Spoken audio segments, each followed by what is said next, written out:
Hi, I am Nick D. Clements, and I used to make stuff like this.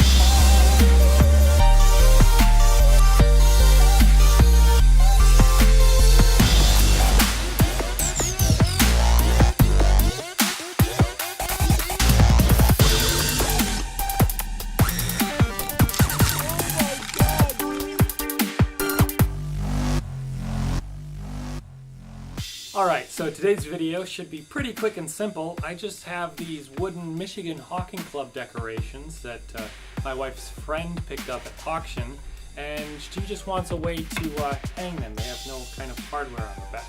So I'm just gonna put some hardware on there for her. But first, what do you think of the black drop? Trademark, copyright, patent pending. I've had this thing the whole time. I realized when I was doing the St. Peter bit that the back side of my projector screen is black.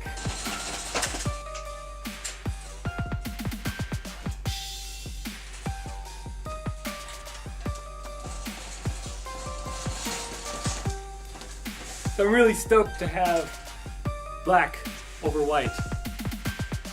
Eventually, I'd love to get the light bulb back here.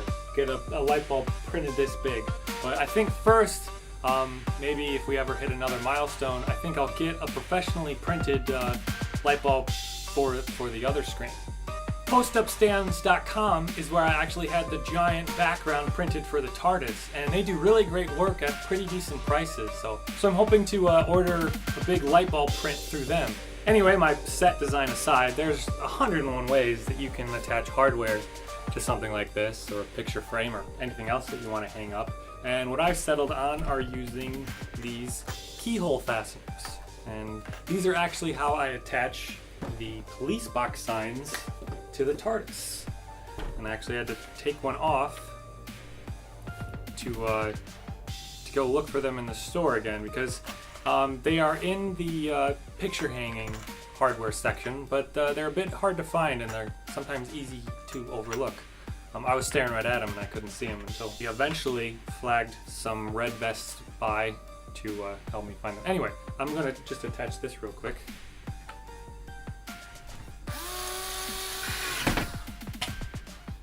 Now these, as you can see, are just a little metal bracket with a keyhole shape cut out, and you can just flush mount them, and there's just enough clearance where a screw head can go in and slip behind and hold it securely onto a wall or a TARDIS.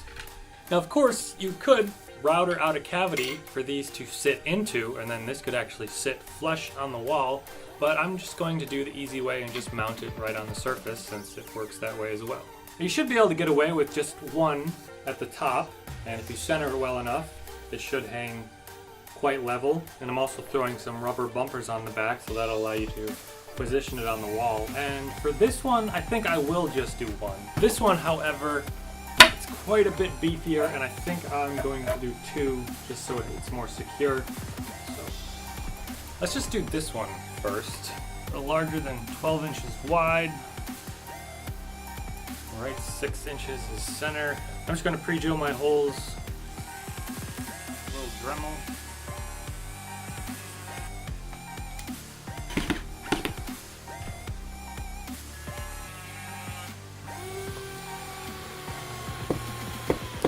All right, and there we go. That works perfectly. It should hang pretty well level on the wall. I'm just going to throw some of these little rubber bumpers down here on the bottom. The adhesive that comes with it seems pretty good. I was thinking I'd super glue them on, but I think that'll hold just fine. And if they do come off, you could always just throw some super glue on there. All right, so that one should be done. I'll test that in a minute. Let's move on to this one. So as I said, I think I want to do two on the back. It is pretty hefty, and I think two would just make it a lot more stable, and the risk of it falling or moving would be reduced significantly. So the trick is, though, getting these two level on the back. The design here really lends itself to being pretty straight, So to transfer what looks straight on the front to the back, I am going to try and use some magnets.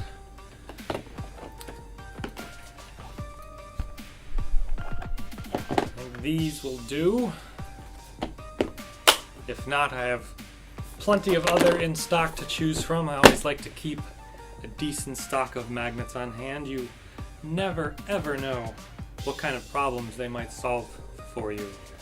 Although solving the problem of storing them is one I'm still working on. This case works pretty well, but I'd like them to be a bit more contained than just kind of in each container, because each magnet pulls each magnet the other way, and there's a lot of conflicting forces going on, and some of these larger ones are a bit scary. I have these guys in foam, because those could do quite a bit of damage with their size and strength if they get loose. So I think I'd like to make more custom containers for each set of magnets like this. Might be something I could 3D print, I think, that the magnets kind of sit in the tray and then sit in here to keep them contained a bit more. So at some point, but right now this is working.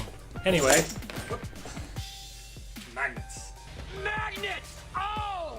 Thought is just take two, put them up top, and they should be plenty strong enough to. Yep.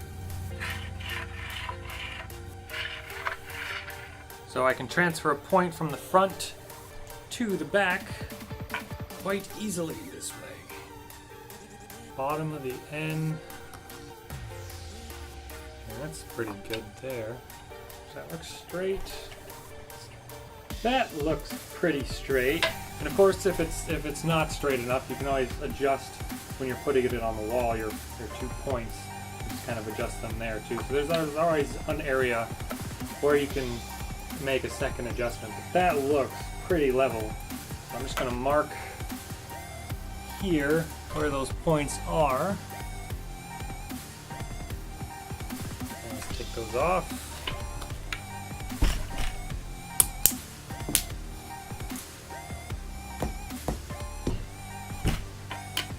And just line up the bottom of these guys, my marks, and transfer the hole marks, and just pre-drill them again.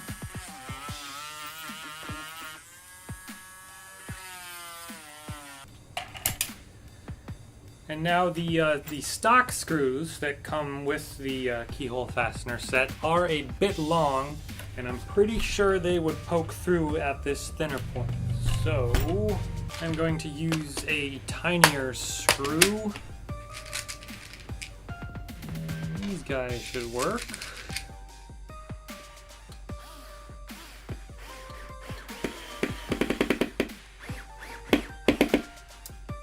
That's a bit tougher.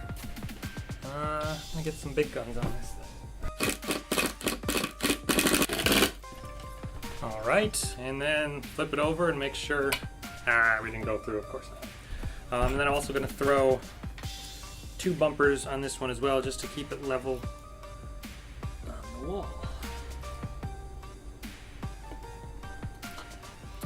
Alright, now having 2 hooks does make it a bit more complicated to hang than just having one, because you have to get your screws evenly spaced to pretty much the exact space they are here. Now there's a really easy way to do that, and I do that all the time when I'm mounting magnets. When I'm mounting things like power strips, which I have mounted everywhere. And you simply just take a piece of paper, one sheet will do, and just set it level on the back of your power strip.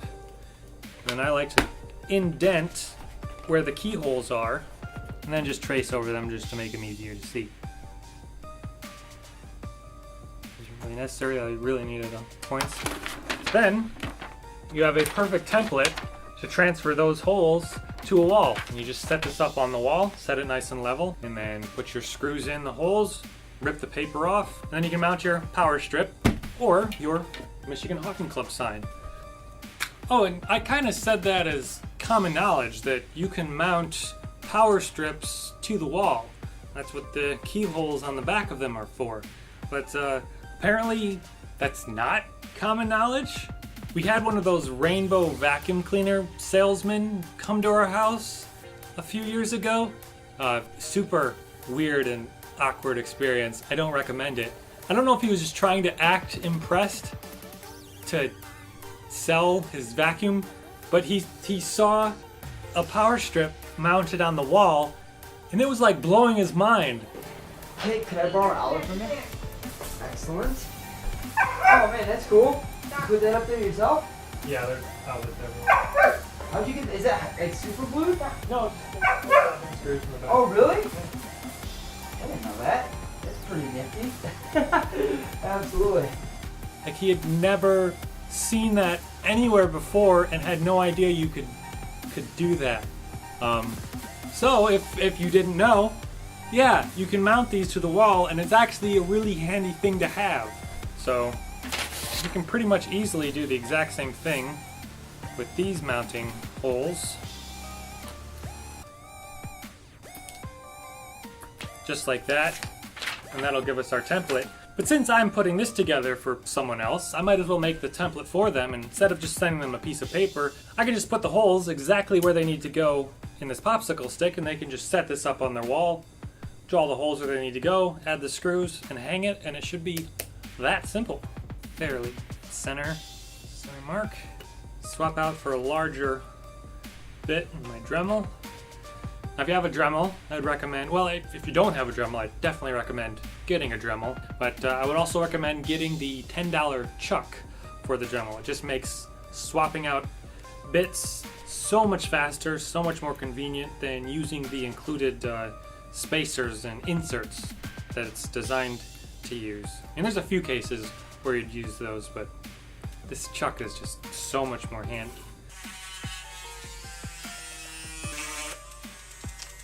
Right, now we have a perfect little template that we can just tape to the back for their convenience. That should give them the exact screw placement they'd need to properly hang this on the wall. And we'll go ahead and just test it out, just to be sure. But other than that, that's all there is to it. All right, let's mount some stuff to the wall. Let's just do the power strip, just to review that. Again, we'll just take a scrap sheet of paper, level it off with the power strip, kind of feel out where the keyholes are. Just poke a hole. And you can trace them out if you want, or do an etching, but really all you need is that hole for reference. And just go ahead and set it on the wall where you'd like it. Now you can transfer the holes with a pencil if you want, but since it's just paper, you can just screw right into it. And level that off again. Of course, you can get a level if you want to be sure, but if it looks straight, it is. That does not look straight. And then we can just take our paper template, pull it right off. And if everything went according to plan,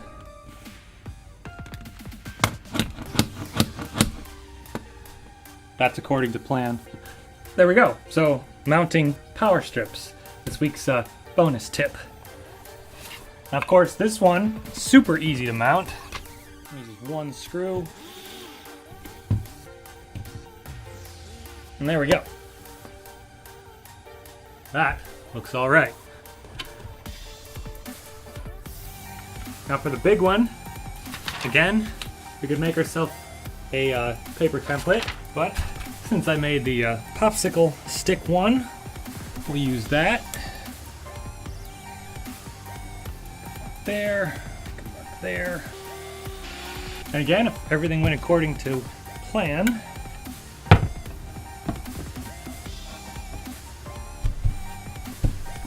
that is nice and secure and not too bad on the level. The bit off. There we go. And that is quite sturdy. I think that can almost hang off that. But We won't. Alright, well, an extremely simple project, but I think a really useful fastener to know about. So if you weren't aware of them before, at least you are now. And putting the hardware on these has been a to-do list item for quite a while, so now that's done, and my wife can give them back to her friend and she can hang them up. Talking about them directly, they are pretty cool. I'm pretty sure they're CNC'd. They look kind of old, but I mean, CNCing has been around for quite a while. It's only more recently become more affordable to the consumer and prosumers. And at some point, I would love to be able to make something like this with the CNC machine. So that's definitely a goal, to get all those fancy tools one day. But for now, I'm happy just putting some hardware on the back and showing you how to do it if you didn't know how. Or if you did, just to show you how I would do it, or just to spend some quality time together. Anyway, my sincere thank you for watching. Once again, I am Nick D. Clements. If you're wondering, Nick is short for Nicholas, and the D stands for Dustin. Anyway, I'm off to make something else.